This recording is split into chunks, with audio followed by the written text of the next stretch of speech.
नमस्कार दोस्तों, online learning steno channel में आप सभी का स्वागत है। 80 शब्द प्रति मिनट की गति से संपादकीय डिक्टेशन शुरू होगी थोड़ी ही देर बाद। दोस्तों, ये सभी आउटलाइन ऋषि प्रणाली में बनाई गई हैं। ये सभी आउटलाइन और डिक्टेशन का मैटर आपको हमारे टेलीग्राम ग्रुप पर भी मिल जाएगा। लिंक नीचे डिस्क्रिप्शन बॉक्स में दिया गया है, आप वहां से जुड़कर पा सकते हैं। चलिए शुरू करते हैं 80 शब्द प्रति मिनट की गति से संपादकीय डिक्टेशन। स्टार्ट। भारत और चीन के बीच वास्तविक नियंत्रण रेखा यानी LAC के पास के हालात पर अमेरिकी रक्षा मंत्रालय के मुख्यालय पेंटागन की रपट ने एक बार फिर दुनिया के सामने चीन के चेहरे से पर्दा हटाया है।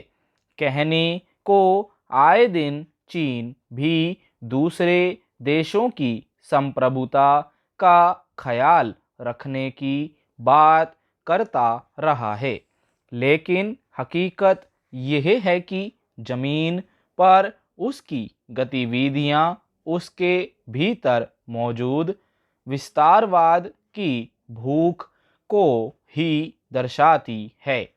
भारत अक्सर यह आरोप लगाता आया है कि LAC पर चीन अवांछित गतिविधियों के जरिए अपने पांव फैलाने की कोशिश कर रहा है। सवाल उठाने पर चीन अपनी हरकतों को गलत और सीमा पर अतिक्रमण की बात मानने से इनकार करता रहा है। अतीत में चीन का जैसा रुख दुनिया के सामने रहा, उसके अलावा पिछले कुछ वर्षों में खास तौर पर भारतीय सीमा के पास कई स्तर के निर्माण कार्यों से लेकर उसकी सैन्य गतिविधियां यह बताने के लिए काफ़ी हैं कि वह भारत के प्रति क्या मंशा रखता है। अब पेंटागन की रपट के जरिए जो बातें सार्वजनिक हुई हैं, उससे भारत के आरोपों की ही पुष्टि होती है और यह समझने में मदद मिलती है कि चीन अपने पड़ोसी देशों के प्रति वास्तव में क्या रुख रखता है। गौरतलब है कि पेंटागन की military and security developments involving the People's Republic of China report 2023 के अनुसार मई 2020 के बाद भारत और चीन की सीमा पर तनाव बढ़ा और इस दौरान दोनों पक्ष टकराव और समाधान के जद्दोजहद से जूझ रहे थे।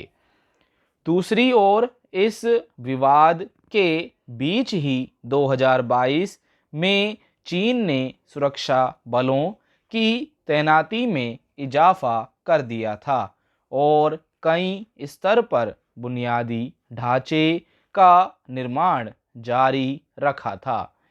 इसमें डोकलाम के नज़दीक भूमिगत भंडारण केंद्र, पेंगोंग झील पर दूसरा पुल, सड़कें, गांव और वास्तविक नियंत्रण रेखा के पास एक दोहरे उद्देश्य वाले हवाई अड्डा और अनेक हेलीपैड का निर्माण भी शामिल है। रपट में यह भी दावा किया गया है कि चीन के पास फिलहाल 500 परमाणु हथियार हैं और वह इनके भंडार में तेजी से बढ़ोतरी कर रहा है। एक अनुमान के मुताबिक 2030 तक चीन के पास 1000 से ज़्यादा परमाणु हथियार हो जाएंगे। पेंटागन की इस रपट से यह समझा जा सकता है कि दुनिया के सामने दिखने वाले चेहरे के बरकस चीन कथनी और करनी के स्तर पर क्या चरित्र रखता है। यह सही है कि भारत और चीन के बीच सीमा को लेकर कुछ धुंधलके बताए जाते रहे हैं। स्टॉप।